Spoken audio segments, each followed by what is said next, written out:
Un millionnaire pleure en voyant une SDF et l'invite à son anniversaire. Avant de commencer, n'oubliez pas de vous abonner à la chaîne et d'activer la cloche pour ne manquer aucune vidéo. Il faisait un froid glacial ce soir-là à Strasbourg.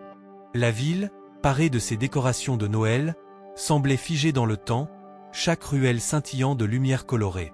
L'air coupant du mois de décembre pénétrait chaque recoin de la ville, un vent fort soufflant à travers les petites ruelles pavées, apportant avec lui une froideur difficile à supporter. Dans le somptueux hôtel particulier de Basile Lemoine, un millionnaire de 40 ans, les invités se retrouvaient pour célébrer son anniversaire dans une atmosphère luxueuse. La soirée battait son plein. La musique s'élevait, les verres de champagne se vidaient rapidement, et les conversations allaient bon train. Basile, vêtu d'un costume noir impeccable et d'une montre en or, se tenait au centre de la pièce, accueillant ses invités avec un sourire parfait, comme il en avait l'habitude. Mais au fond de lui, une étrange sensation d'inconfort grandissait.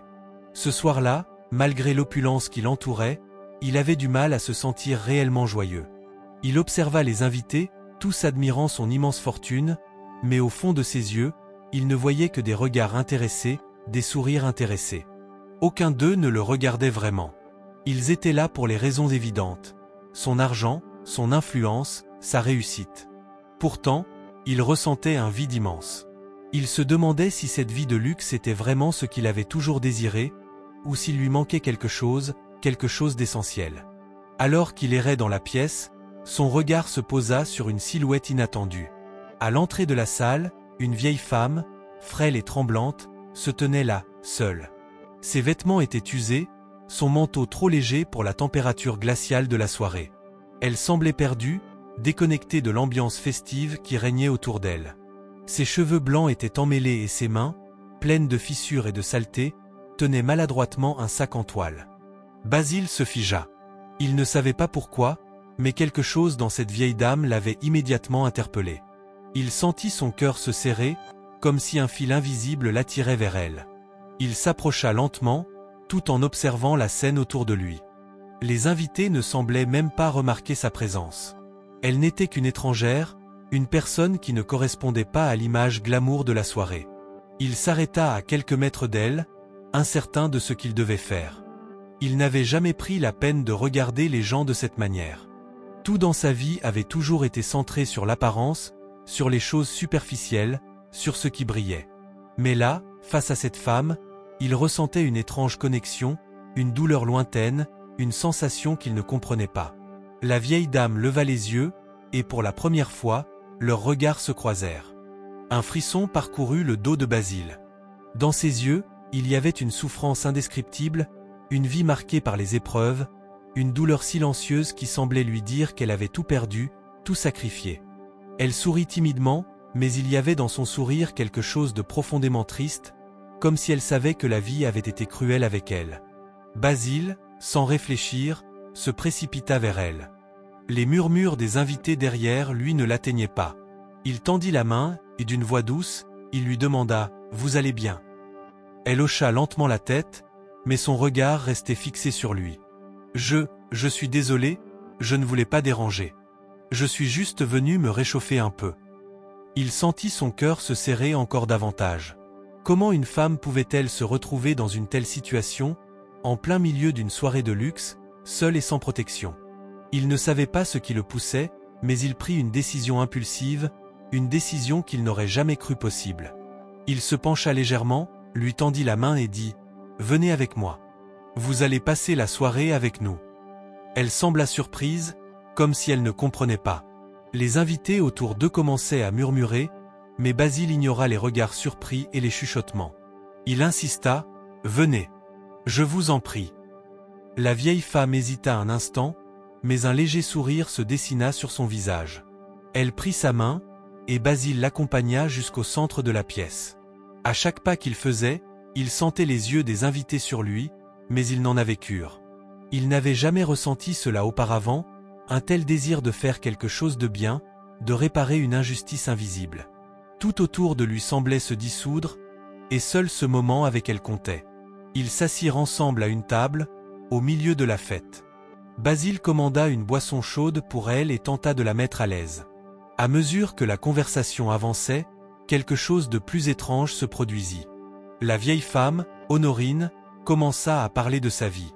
Basile, écoutant chaque mot, commença à percevoir des fragments de vérité dans ses récits. Mais il ne s'en doutait pas encore. Ce qu'elle allait lui révéler allait changer sa vie à jamais. La soirée s'était poursuivie dans une ambiance étrange, une atmosphère électrique et à la fois intime. Basile, assis à côté d'Honorine, ne cessait de jeter des regards furtifs autour de lui. Bien que la fête battait son plein, avec des éclats de rire et des éclats de verre, lui, il ne parvenait pas à se détacher de la vieille dame. Le contraste entre elle et l'opulence de la soirée était si frappant qu'il en devenait presque insupportable. Honorine avait accepté son invitation sans protester, comme si elle n'avait plus de force pour résister à quoi que ce soit. Elle n'avait pas l'air gênée, mais ses yeux semblaient perdus, comme si elle flottait dans un autre monde. Elle sirotait lentement son thé, jetant de temps en temps un regard furtif vers les invités qui continuaient à vivre dans leur monde clos, loin de la réalité qu'elle connaissait si bien. Basile, en revanche, se sentait étrangement agité. Il ne savait pas quoi penser de cette situation. Pourquoi l'avait-il invité? Pourquoi ce besoin irrésistible de l'aider? Il n'en avait aucune idée. Les minutes s'égrenaient, et bientôt la musique se fit plus douce, presque envoûtante, alors que les conversations se faisaient de plus en plus feutrées. Basile se pencha légèrement vers Honorine, son cœur battant plus fort qu'à l'accoutumée. « Honorine, dit-il d'une voix calme, presque comme une caresse. Dites-moi, comment en êtes-vous arrivé là? Pourquoi étiez-vous dehors par cette nuit glaciale? » Elle posa sa tasse de thé avec lenteur et tourna son regard vers lui, ses yeux pleins d'émotions contradictoires. Il n'y avait ni colère ni tristesse dans ses yeux, mais quelque chose de plus profond, de plus ancien, comme une douleur qu'elle avait appris à porter sans jamais vraiment la montrer. « Vous voulez savoir pourquoi je suis là, à mendier sous les étoiles ?» commença-t-elle d'une voix douce, presque chuchotée. « Il y a une époque, jeune homme, où j'étais comme vous. J'avais une vie confortable, des rêves d'avenir, une famille. Et puis, tout a changé. » Elle fit une pause, comme si elle cherchait les bons mots, ou peut-être comme si elle mesurait l'ampleur de la vérité qu'elle allait révéler. Basile, attentif, attendait. « Je viens d'une petite ville près de Lyon, une ville où les gens vivent simplement, mais heureux. Je m'appelais autrefois Marie, vous savez. Ma famille était modeste, mais aimante. Mon mari et moi, nous avons élevé nos enfants dans la chaleur de la simplicité. Nous ne manquions de rien, même si la vie n'était pas facile. » Honorine s'arrêta un instant, ses yeux fixant un point invisible dans l'espace, perdue dans un passé qu'elle semblait chérir malgré la douleur qui en découlait. Et puis, il est arrivé. Elle souffla, sa voix devenant un peu plus ferme, presque amère. Mon mari a été victime d'un accident. Il travaillait dans un chantier, et un jour, un accident de travail a changé sa vie à jamais. Il est devenu handicapé. Honorine se renfrogna légèrement. Cela a tout changé, Basile. Basile écoutait attentivement, une question grandissant dans son esprit. Il avait entendu parler de personnes qui, après un drame, se retrouvaient dans une situation difficile. Mais ce qu'Honorine décrivait était bien plus complexe. Il avait envie de savoir plus, de comprendre ce qui avait poussé cette femme, jadis pleine de vie, à se retrouver dans la rue, à mendier, à vivre de rien. « Et vous, qu'avez-vous fait ?» Elle baissa les yeux, hésita un instant avant de répondre, ses mains tremblant légèrement sur la table. « J'ai tout fait pour nous en sortir, vous savez. J'ai pris plusieurs emplois, travaillé dans des cafés, des épiceries, n'importe quoi pour faire vivre ma famille. Mais le système est dur, Basile. Nous avons perdu notre maison. Mes enfants sont partis. Mon mari, bien que toujours là, est devenu un fardeau, et il m'a laissé seul avec mes rêves brisés. » Basile, choqué par la sincérité et la douleur qui se lisaient sur son visage, se sentit soudainement coupable d'avoir vécu une vie aussi privilégiée. Comment avait-il pu être si insensible à la souffrance des autres? Cette rencontre, bien que fortuite, semblait avoir un impact plus profond sur lui qu'il ne l'aurait imaginé. Honorine posa sa main sur la sienne. « Je ne vous raconte pas tout ça pour que vous me ressentiez de la pitié, Basile. Je vous parle de ma vie pour vous montrer que tout peut basculer en un instant. Une erreur, une tragédie, et tout ce que l'on croyait acquis disparaît. » Le silence s'installa entre eux. La musique semblait se dissiper autour de leurs paroles, et Basile se sentit soudainement pris dans une bulle de réflexion intense. Il n'avait jamais pris conscience à quel point il vivait dans un monde coupé de la réalité des autres. Honorine avait perdu tout ce qu'elle avait aimé, tout ce qu'elle avait construit. Et pourtant, elle était toujours là, d'une résilience incroyable, attendant juste une chance de repartir à zéro. Les invités semblaient se perdre dans la danse, mais lui, il était là, avec elle, absorbé par sa vérité crue. Les conversations légères, les rires et les applaudissements ne l'atteignaient plus. Il n'avait plus de place pour le luxe de sa vie. Il se rendait compte que tout ce qu'il possédait n'avait aucune valeur si ce n'était qu'une façade. En cette soirée de fête, c'était cette femme, Honorine, qui lui apportait les vraies leçons de la vie. La soirée s'est poursuivie, mais Basile ne pouvait plus se concentrer sur les festivités autour de lui. Ses pensées tourbillonnaient autour des paroles d'Honorine, un tourbillon d'émotions contradictoires.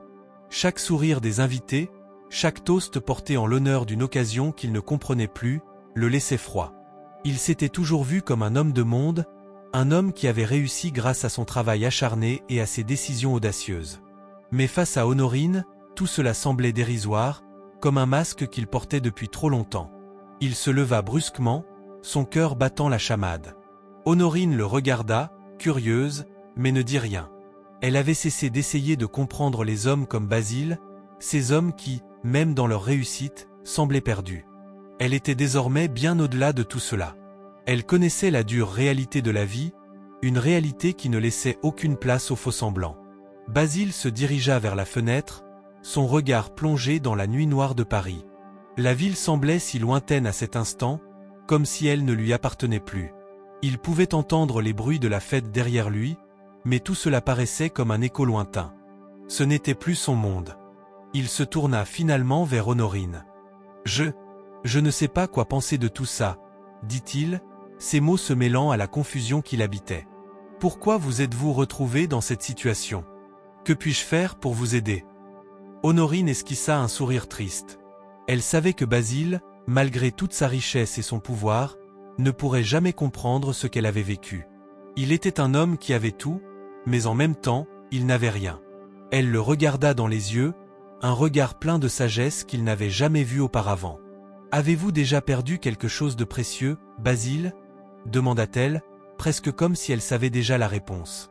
Pas quelque chose de matériel, mais quelque chose d'intérieur, quelque chose qui vous définissait et qui vous faisait sentir vivant. Basile resta sans voix. Il se souvenait de son enfance, des moments où il rêvait d'aventure et de découverte, mais la vie l'avait rapidement rattrapé, l'entraînant dans un tourbillon de travail, de compétition et de succès. Il avait tout, mais il avait perdu son âme en chemin.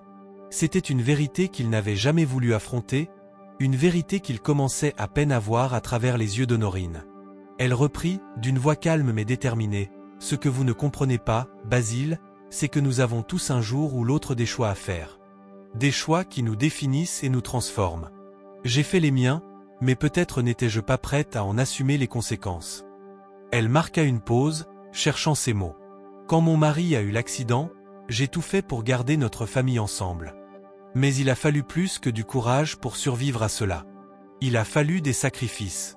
Et à la fin, j'ai perdu tout ce que j'avais. » Basile s'approcha d'elle, silencieux, écoutant chaque mot, chaque souffle. Il était en train de réaliser qu'Honorine n'était pas simplement une mendiante. Elle était une survivante, une femme qui avait traversé l'enfer sans jamais se laisser abattre. « Vous dites que vous avez perdu tout ce que vous aviez, mais vous êtes encore là, dit-il doucement. Vous avez survécu à tout cela. » Il marqua une pause, ses yeux se fixant sur son visage marqué par le temps et la souffrance. « Mais pourquoi continuer à mendier? Pourquoi accepter cela? Vous méritez tellement mieux. » Honorine le regarda, un éclat de compréhension dans les yeux. « Ce que vous ne comprenez pas, Basile, c'est que la dignité ne se trouve pas dans ce que l'on possède, mais dans ce que l'on est. J'ai vécu une vie simple, mais pleine de sens. Et puis un jour, tout a été anéanti. Mais je ne me suis jamais laissé briser. » Elle marqua une pause. « La rue est devenue mon école, Basile. J'y ai appris des choses que vous ne pouvez même pas imaginer. » Basile sentit une étrange sensation dans sa poitrine.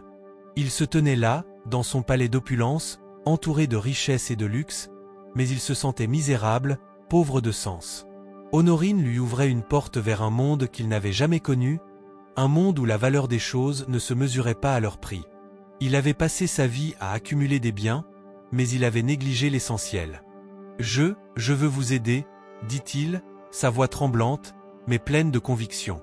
Dites-moi ce que je peux faire pour vous. Honorine le fixa intensément, un regard perçant qui semblait sonder son âme. Vous ne pouvez pas m'aider, Basile. Mais vous pouvez vous aider vous-même. Vous pouvez changer votre vie, changer la manière dont vous voyez les choses. Elle se leva doucement et se dirigea vers la porte. Nous ne sommes pas si différents, vous et moi. Nous avons tous les deux perdu quelque chose. Mais vous avez encore le temps de tout reconstruire. Basile la regarda partir, une partie de lui se sentant déchirée. Il avait encore tant à comprendre, mais une chose était certaine. Cette soirée, cette rencontre, avait changé quelque chose en lui. Le miroir qu'Honorine lui avait tendu était désormais en face de lui, et il ne pouvait plus détourner le regard. Les jours suivants étaient remplis de tension.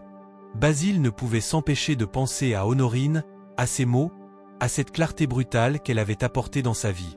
Chaque décision qu'il prenait, chaque mouvement qu'il faisait, semblait maintenant être influencé par cette rencontre inattendue. Il était perdu dans une mer de réflexions qui ne le laissait pas tranquille, mais une chose était devenue évidente. Il devait faire quelque chose. Il ne pouvait pas simplement laisser les choses en l'état. Pas après tout ce qu'il avait appris sur lui-même. Il n'avait pas vraiment compris pourquoi il avait été aussi touché par Honorine. Après tout, il avait rencontré des milliers de personnes dans sa vie, des gens issus de toutes sortes de milieux, mais aucune d'entre elles ne l'avait affecté de la manière dont Honorine l'avait fait. C'était comme si elle avait percé un voile qu'il avait mis sur sa propre existence. Il se sentait vulnérable, mais paradoxalement, aussi plus vivant. Il était tôt ce matin-là, lorsque Basile décida qu'il devait revoir Honorine. Peut-être était-ce pour comprendre mieux ce qu'elle avait dit, ou peut-être pour l'aider comme il l'avait promis. Mais quelque chose en lui le poussait à la retrouver, à faire face à ses propres faiblesses et à se remettre en question. Il se rendit donc dans le quartier où il l'avait rencontrée, un quartier populaire de Paris, loin des rues pavées et des boutiques chères qu'il avait l'habitude de fréquenter. L'air semblait plus lourd ici, mais c'était un poids qu'il n'avait jamais ressenti auparavant. Chaque coin de rue semblait imprégné de vie, d'histoires non racontées, et chaque visage qu'il croisait semblait porter un fardeau invisible. C'était un monde qui lui était étranger, mais désormais, il le voyait sous un autre jour. Il s'arrêta à l'endroit où il avait trouvé Honorine, et là, parmi la foule, il aperçut une silhouette familière. Elle était assise, comme la première fois, sur un banc, ses mains repliées sur ses genoux, les yeux fixés sur quelque chose que Basile ne pouvait pas voir. Il s'avança prudemment, hésitant une seconde avant de l'aborder. « Honorine, dit-il, sa voix un peu tremblante. Je suis revenu. » Elle leva lentement les yeux vers lui. Il n'y avait aucune surprise dans son regard, comme si elle savait déjà qu'il reviendrait. Elle sourit légèrement, un sourire qui n'était ni heureux ni triste, mais plutôt empreint de sagesse. « Basile, répondit-elle, sa voix douce mais ferme. J'avais l'impression que tu reviendrais. » Il s'assit à côté d'elle, sans savoir exactement pourquoi il était là ni ce qu'il attendait d'elle. Tout ce qu'il savait, c'était qu'il devait comprendre. Il devait comprendre ce qu'Honorine avait vu, ce qu'elle savait, ce qu'elle avait vécu. Il fallait qu'il arrête de se voiler la face et qu'il accepte de voir le monde tel qu'il était. « Je n'arrête pas de penser à ce que tu m'as dit, » commença Basile, luttant pour trouver les mots. « Tout ce que tu as dit m'a bouleversé. Tu as raison, je me suis perdu.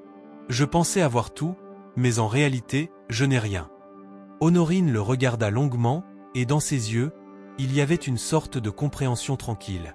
Elle n'avait pas besoin de lui dire quoi que ce soit, elle savait déjà que Basile était en train de vivre une transformation.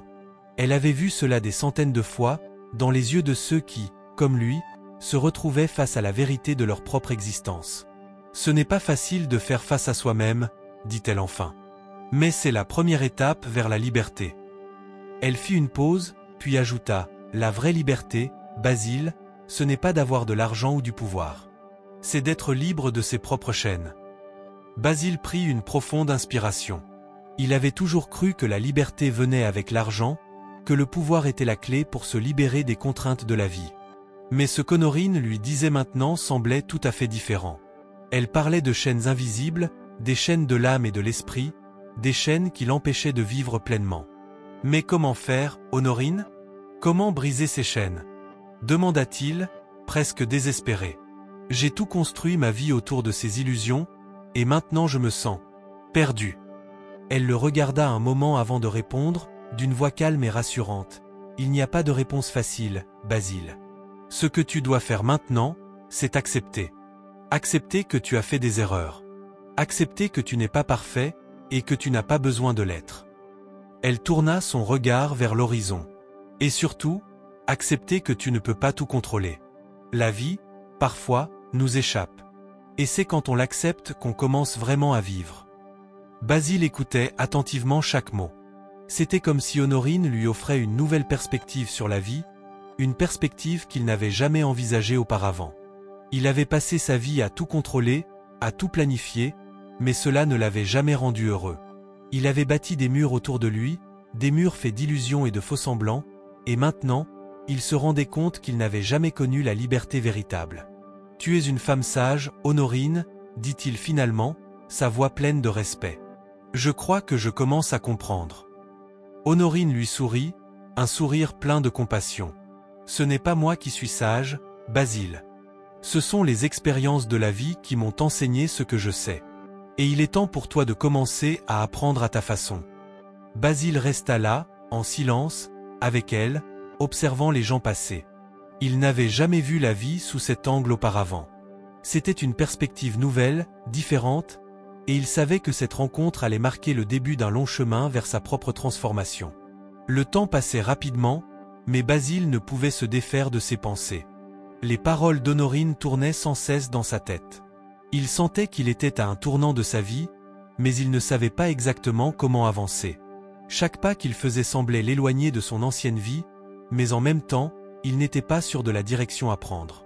La vérité qu'Honorine lui avait révélée était un fardeau qu'il portait désormais, un fardeau qu'il n'arrivait pas à rejeter. Il n'avait pas encore parlé à personne de ce qu'il avait appris. Il n'avait pas eu le courage de se confronter à sa famille, à ses collaborateurs ou à ses amis. Tout ce qu'il savait, c'était qu'il se sentait pris dans un tourbillon d'émotions contradictoires. La pression de son passé, les attentes placées sur lui, et les décisions qu'il avait prises pour gravir les échelons de la réussite semblaient désormais dérisoires.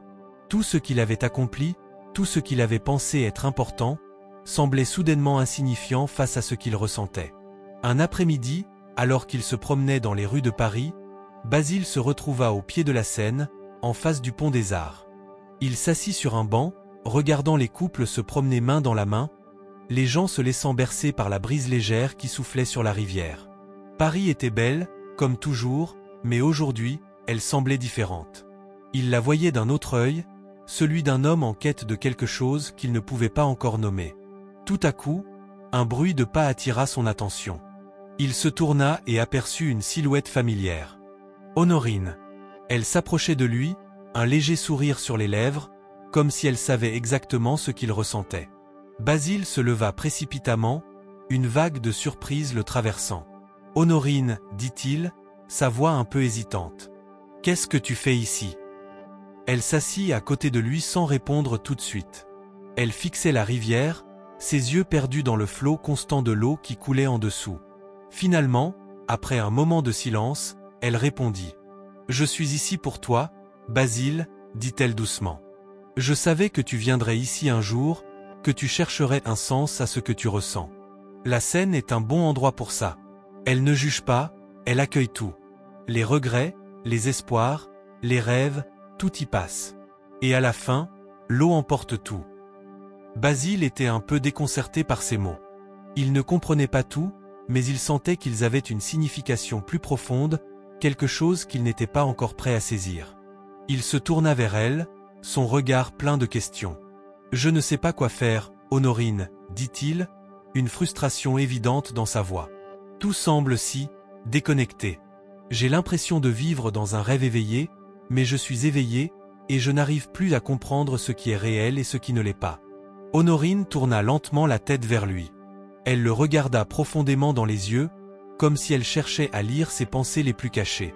Puis, d'une voix calme, elle répondit. « Ce que tu ressens, Basile, c'est normal. Le monde dans lequel tu vivais n'était qu'une illusion. Tu croyais que tout pouvait être contrôlé, que l'argent et le pouvoir pouvaient te donner ce que tu voulais. Mais tu te rends compte maintenant que ce n'était qu'un masque, une façade. Ce qui est réel, c'est ce que tu ressens au fond de toi, ce qui est dans ton cœur. La vérité que tu cherches, elle est là. Basile se sentit un peu perdu. Il n'avait jamais pensé de cette manière. Honorine parlait de la vérité intérieure, de ce qui ne se voyait pas à l'extérieur, mais à l'intérieur de lui.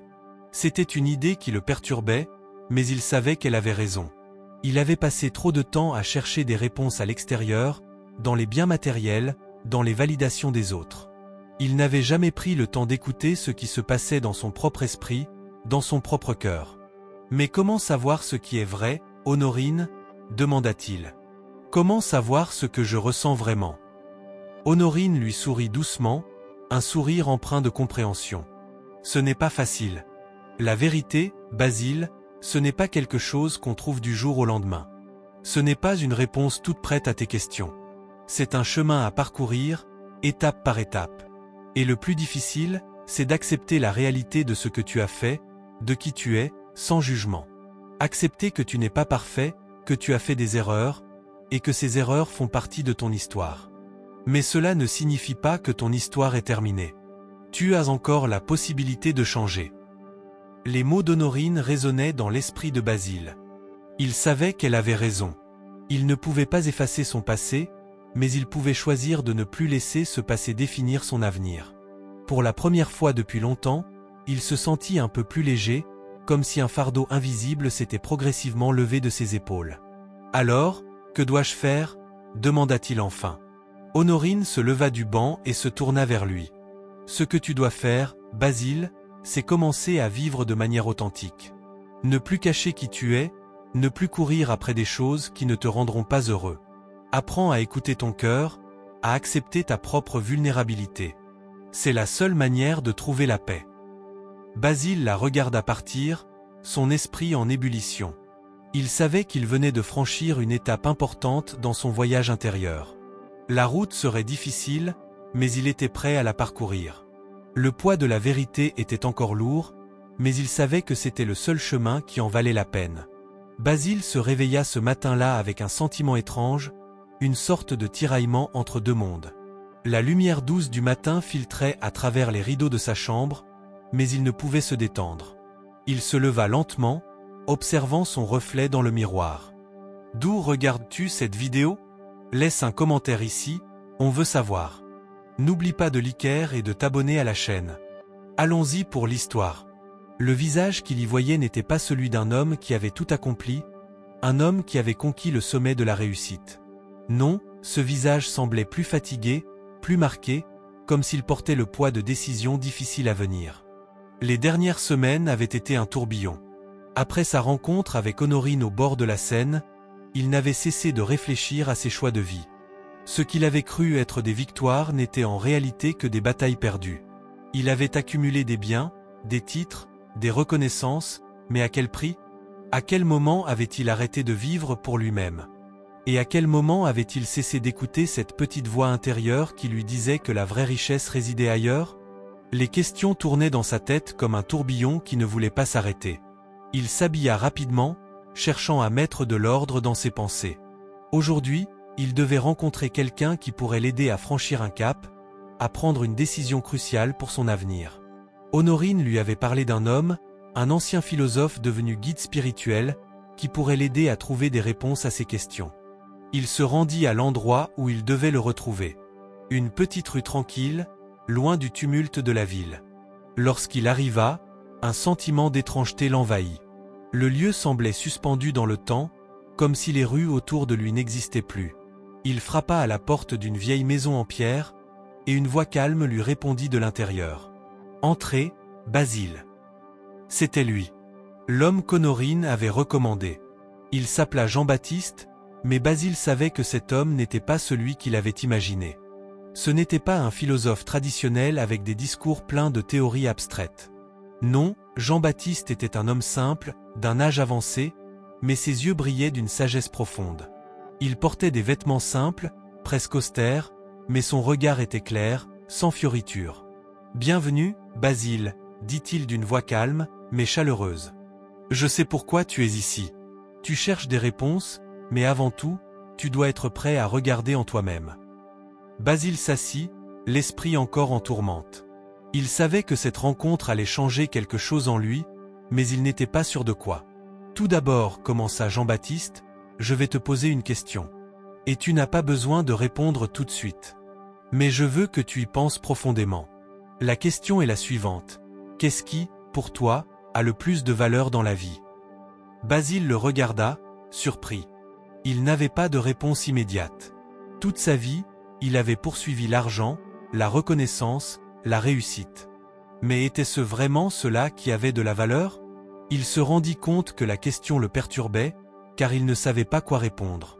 Jean-Baptiste sourit légèrement, comme s'il avait vu ce tourbillon de pensées chez Basile dès le début. « Je sais que tu as du mal à répondre. Et c'est normal.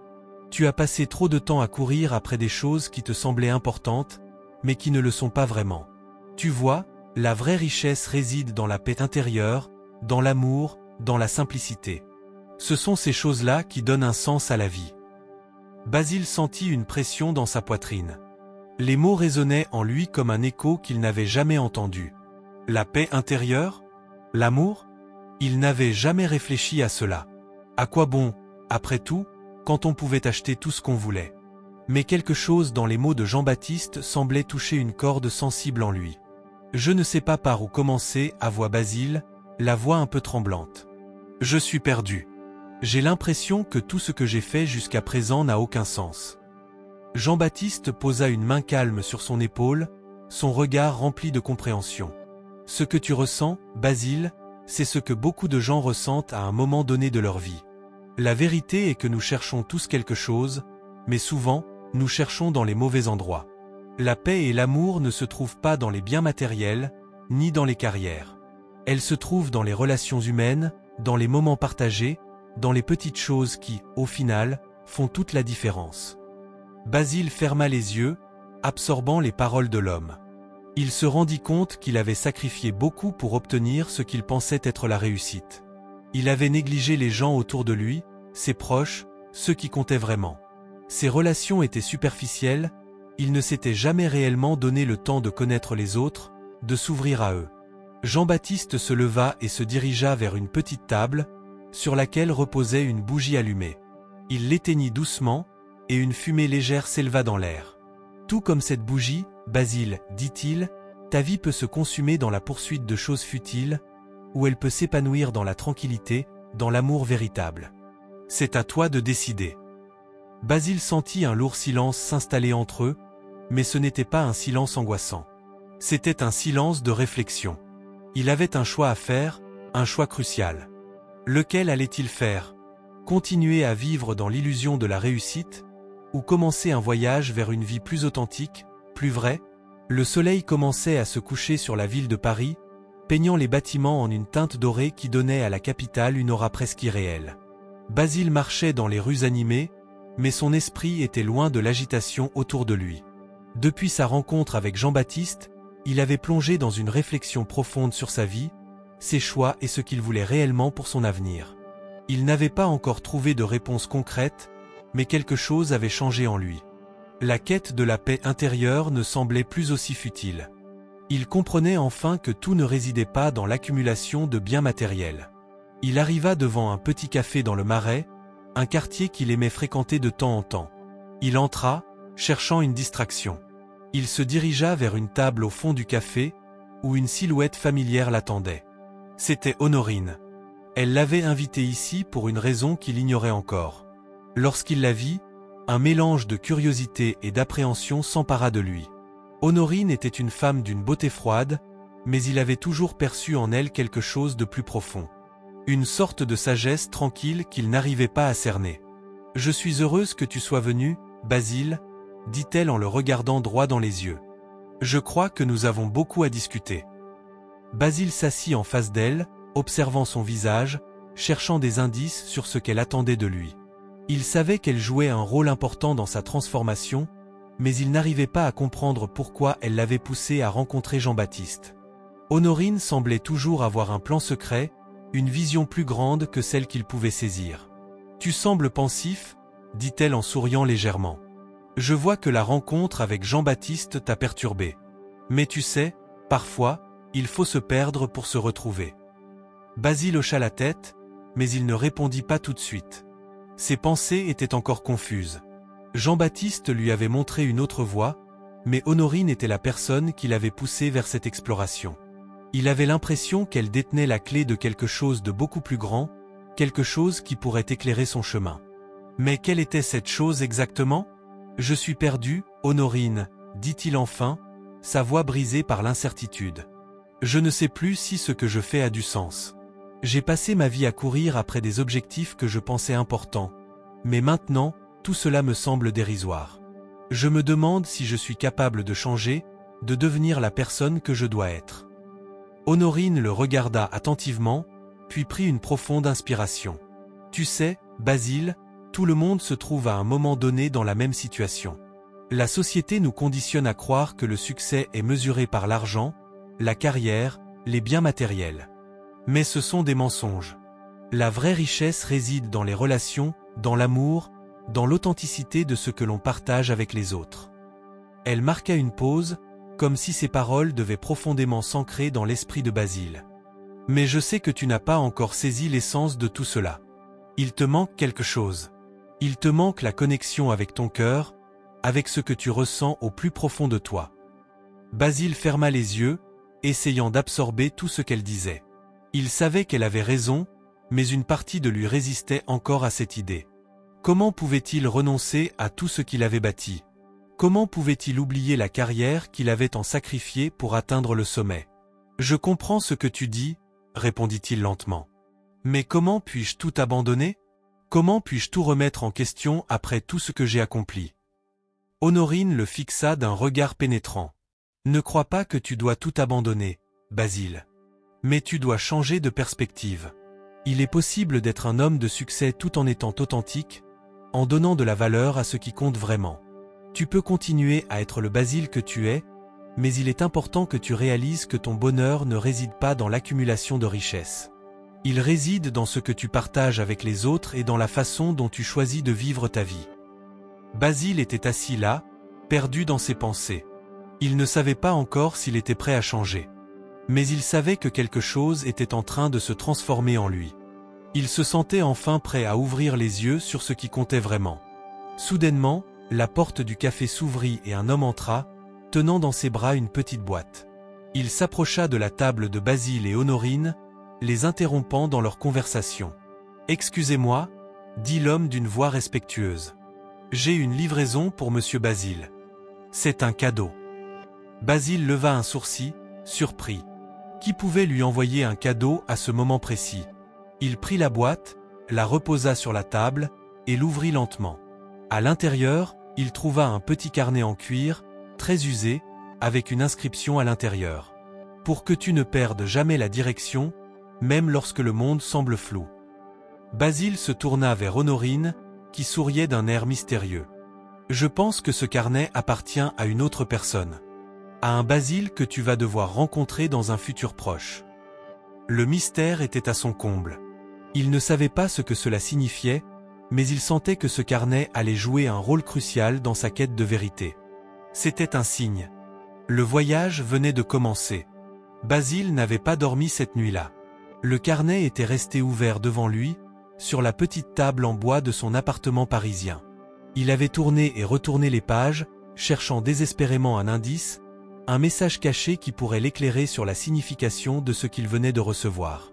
Les mots inscrits dans le carnet semblaient simples, mais pour lui, ils résonnaient comme une énigme qu'il n'arrivait pas à résoudre. « Pour que tu ne perdes jamais la direction, même lorsque le monde semble flou. » Ces mots le hantaient. Il se levait à peine du canapé où il s'était allongé, perdu dans ses pensées, et sa tête bourdonnait de doutes et de questions. Il savait qu'il était à un tournant décisif de sa vie, mais il ne comprenait pas comment avancer. Honorine avait raison sur un point. Il était dans une quête de sens, mais il lui manquait la clé pour comprendre la direction à prendre. Il pensa à sa conversation avec Honorine la veille. Elle lui avait dit qu'il devait se reconnecter à son cœur, à ce qu'il ressentait vraiment, et non pas ce que la société attendait de lui. Mais comment pouvait-il faire cela alors qu'il avait passé des années à bâtir un empire, à accumuler des biens, à répondre aux attentes des autres? Ce n'était pas aussi simple que de simplement changer de perspective. Il avait l'impression que tout ce qu'il avait fait jusqu'à présent avait perdu de sa valeur, mais il n'arrivait pas à imaginer une vie différente. Comment abandonner ce qu'il connaissait de mieux? Le soleil se leva lentement, projetant des faisceaux de lumière à travers les rideaux. Basile se leva, prit le carnet et le glissa dans sa veste. Il avait besoin de réponses, mais il savait que ce n'était pas quelque chose qu'il trouverait en restant enfermé chez lui. Il décida de sortir prendre l'air, de se rendre dans un endroit où il pourrait réfléchir sans être dérangé. Il savait que, malgré tout, il devait changer de direction. En quittant son appartement, il se dirigea vers le quartier de Montmartre, un endroit qui avait toujours eu un air bohème et apaisant pour lui. Il aimait y flâner, prendre un café dans un petit bistrot, observer les artistes de rue. C'était le genre d'endroit où il pouvait se sentir en dehors du monde, presque comme si le temps n'avait plus d'importance. En arrivant à la place du Tertre, Basile s'arrêta pour regarder les peintres au travail.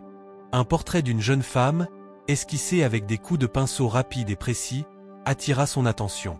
Il s'approcha et, curieusement, se pencha sur l'œuvre. L'artiste, un homme d'une 50aine d'années, le remarqua. « Tu veux que je te fasse un portrait, monsieur ?» demanda-t-il en souriant. Basile hésita un instant. Ce n'était pas dans ses habitudes de se laisser portraiturer, mais il se sentit soudainement attiré par cette idée. Il accepta, s'assoit sur un banc, et observa l'artiste travailler. Le peintre semblait concentré, mais il leva les yeux de temps en temps pour observer Basile. « Tu sembles perdu, mon ami. Quelque chose te tracasse, non ?» Basile sourit faiblement. « C'est une question de sens, de direction. Je me suis longtemps concentré sur des choses qui, aujourd'hui, me paraissent futiles. » L'artiste ne répondit pas tout de suite, continuant de peindre avec une précision étonnante. Après quelques instants, il se tourna à nouveau vers Basile. « Tu sais, les gens qui viennent ici cherchent souvent à se retrouver, à trouver quelque chose qu'ils ont perdu. Mais parfois, la réponse est plus simple qu'on ne le pense. Ce qu'on cherche n'est pas toujours à l'extérieur de soi. La plupart du temps, c'est en nous qu'on trouve les clés. » Basile le regarda, surpris par la profondeur des mots de cet inconnu. « Et toi, comment as-tu trouvé ta propre direction ?» L'artiste sourit doucement. « Je suis un homme simple, monsieur. Je suis venu à Paris pour peindre, mais surtout pour comprendre les gens, leurs émotions. La vraie richesse ne réside pas dans ce qu'on possède, mais dans ce qu'on ressent et dans ce qu'on donne. » Basile se leva, bouleversé par ces paroles. Il avait l'impression que chaque mot frappait un écho dans son esprit. Il ne savait pas encore quelle forme prendrait sa transformation, mais il savait que cette rencontre, aussi brève soit-elle, marquerait un tournant dans sa quête. En quittant Montmartre, Basile se dirigea vers le bureau de Jean-Baptiste. Il savait qu'il devait revoir cet homme, cet étrange mentor qui semblait comprendre ce qu'il vivait. Peut-être que Jean-Baptiste serait en mesure de l'aider à trouver la direction qu'il cherchait. Mais plus encore, il sentait qu'il était temps de remettre en question tout ce qu'il avait cru savoir jusqu'à présent. En entrant dans le bureau, Basile aperçut Jean-Baptiste assis derrière son grand bureau en bois, les mains croisées devant lui. Il le regarda, et un léger sourire se dessina sur son visage. « Tu sembles différent, Basile. Tu as trouvé quelque chose ?» demanda Jean-Baptiste d'un ton calme mais perçant. Basile hésita, puis répondit « Je ne sais pas encore, mais je sens que je suis sur la bonne voie.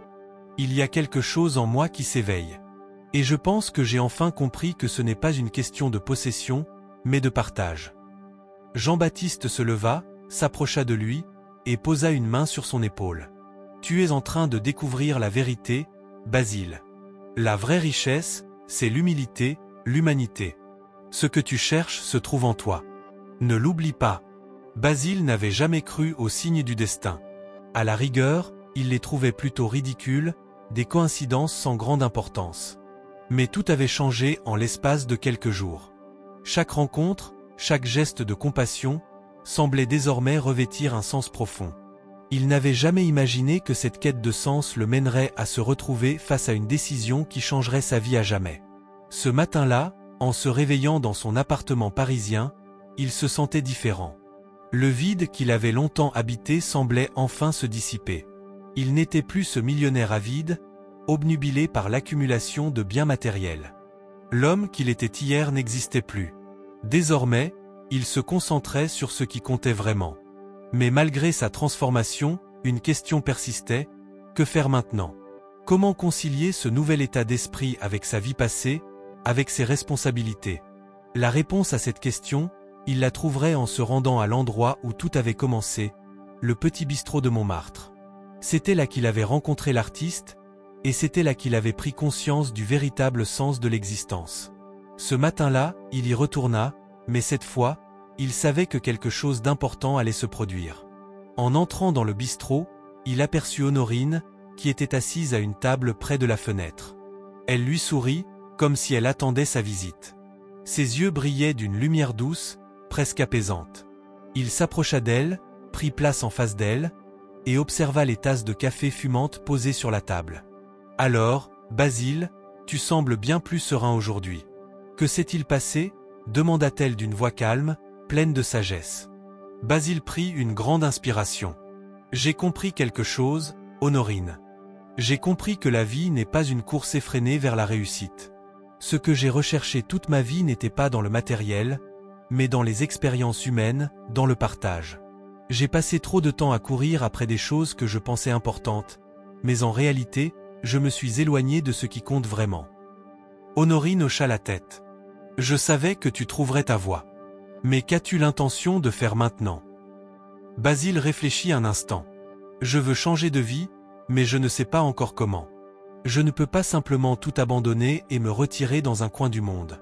J'ai encore des engagements, des gens qui comptent sur moi. Mais je veux m'engager différemment. Je veux redonner ce que j'ai reçu, aider ceux qui en ont besoin, et surtout, je veux être en paix avec moi-même. » Honorine le regarda, son regard perçant semblant voir au-delà de ses mots. « Tu sais, Basile, tout ce que tu as accompli jusqu'à présent n'est pas sans valeur. Ce n'est pas parce que tu as accumulé des biens matériels que tu as été un mauvais homme. Mais il est important de savoir à quel moment il faut changer de direction. Et ça, c'est une décision que toi seul peux prendre. » Basile acquiesça lentement, les mots d'Honorine résonnant dans son esprit. La vie ne se résumait pas à des choix binaires. Il n'avait pas besoin de tout effacer pour repartir de zéro, mais il avait besoin de réorienter ses priorités. Le chemin vers la paix intérieure ne passait pas par le renoncement total, mais par l'alignement de ses actions avec ses valeurs profondes. À ce moment-là, il reçut un appel inattendu. C'était Jean-Baptiste. Son mentor, celui qui l'avait guidé dans sa transformation, l'invitait à le rejoindre immédiatement. Basile savait que cet appel était plus qu'une simple invitation. Il avait quelque chose d'important à lui dire. En quittant le bistrot, Basile se rendit directement chez Jean-Baptiste, une impatience nouvelle brûlant dans son cœur. Il avait l'intuition que ce moment allait marquer une nouvelle étape dans son voyage. Jean-Baptiste l'attendait dans son bureau, l'air grave mais serein. « Basile, je t'ai fait venir parce que je pense que le moment est venu.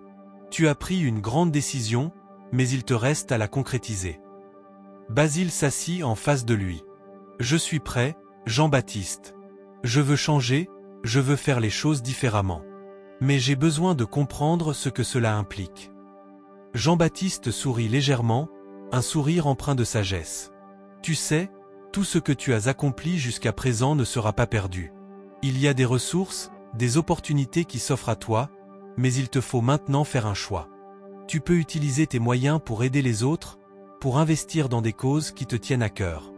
Mais cela nécessite de prendre des risques. Tu vas devoir faire face à des résistances, à des personnes qui ne comprendront pas ta transformation. Mais si tu veux vraiment trouver la paix, tu dois être prêt à affronter cela. » Basile hocha la tête, mais quelque chose en lui semblait avoir trouvé la paix. Ce n'était pas un chemin facile, mais il savait maintenant qu'il était prêt à l'emprunter. « Je comprends, Jean-Baptiste. Et je sais que c'est le moment. Merci de m'avoir guidé jusqu'ici. » Jean-Baptiste lui tendit la main. « N'oublie jamais que la vie est une aventure. Et que chaque pas que tu fais te rapproche un peu plus de ce que tu es vraiment destiné à devenir. » En sortant du bureau de Jean-Baptiste, Basile sentit une légèreté nouvelle l'envahir. Il n'avait pas encore toutes les réponses, mais il savait une chose, il était sur le bon chemin. Ce n'était plus la quête d'une vie parfaite, mais la quête d'une vie pleine de sens. Les jours qui suivirent furent marqués par des changements significatifs dans la vie de Basile. Après avoir pris sa décision, il n'avait plus de doute. Il avait désormais une vision claire de ce qu'il voulait accomplir, de la manière dont il souhaitait vivre, et surtout de l'homme qu'il voulait devenir. Ce n'était pas une tâche facile, mais il était prêt à affronter les défis. Tout commença par un simple geste. Il contacta les associations qui luttaient pour les droits des plus démunis, celles qui offraient une aide concrète à ceux qui n'avaient rien. Les premières réunions furent bouleversantes. Voir de près la souffrance des gens, entendre leurs histoires, leurs luttes quotidiennes, cela affecta profondément Basile. Mais, à chaque rencontre, il sentait en lui une énergie nouvelle, une force intérieure qu'il n'avait jamais connue auparavant. Un matin, après une longue nuit de réflexion, Basile se rendit au bistrot de Montmartre où il avait rencontré Honorine pour la première fois.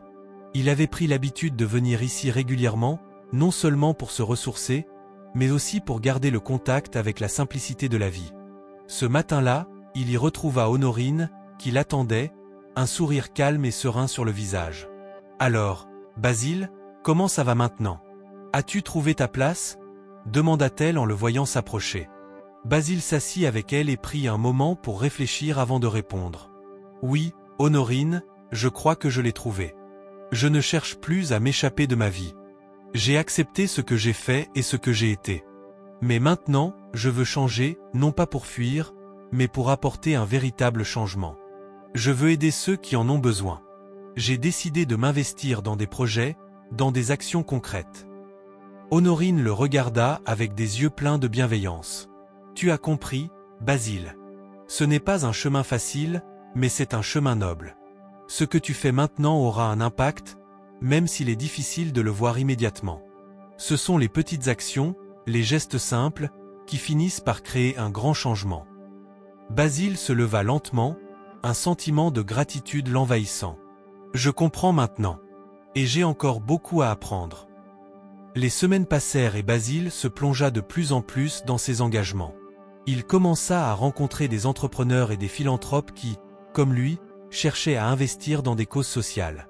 Il se lança dans des projets de rénovation de logements pour les sans-abri, ainsi que dans la création de programmes de réinsertion professionnelle.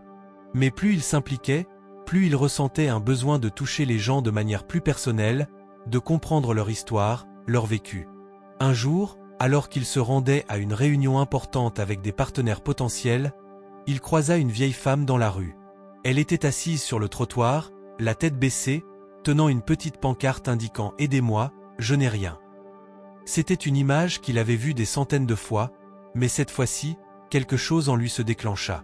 Il s'approcha de la femme, s'agenouilla devant elle et lui tendit une main secourable. « Madame, que puis-je faire pour vous ?» demanda Basile, sa voix douce mais remplie de détermination. La vieille femme leva les yeux vers lui. « Vous êtes bien gentil, monsieur. Mais que pouvez-vous faire, à part me donner quelques pièces de monnaie ?» Basile hésita un instant, puis un éclair de compréhension traversa son esprit. « Je ne vais pas juste vous donner de l'argent.